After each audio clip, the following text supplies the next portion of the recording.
Nefsimin benim üzerimde hakkı var. Bakın bu bedenler bizim değil. Bu bedenlerin sahibi kim? Allah. Bunun hesabını vallahi bize soracak. Eğer ben hastaysam hastalığımı tehir etmem, belki doktora geç gitmem caiz değil, biliyor musunuz? Benim örnek veriyorum, vücudumda bir rahatsızlık var. Kardeşim beden senin değil ki. Bu sana emanet. Emanete sen böyle mi davranıyorsun? Birisi sana çocuğunu emanet etse, bir yere gitse, çocuk hastalansa hastaneye götürmez misin? Götürürsün değil mi? Emanet çünkü.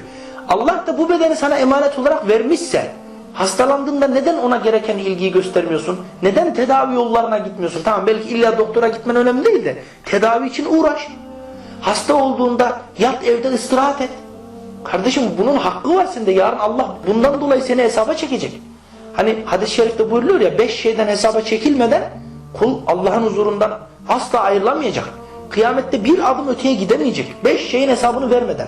İşte malını nereden kazandığından, nerede harcadığından, nefsini nasıl yıprattığından.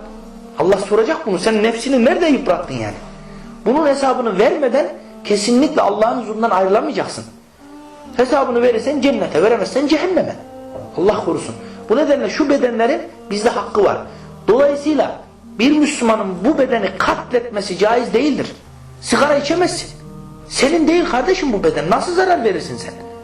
Sigara içtiğin zaman Allah'ın emanetine ihanet ediyorsun sen. Zehirliyorsun bu vücudu. Bunun gibi yani %100 zararı olan şeyleri sen yapamazsın. Vallahi hesabı var. Bırak yani caiz midir değil midir tartışmasını.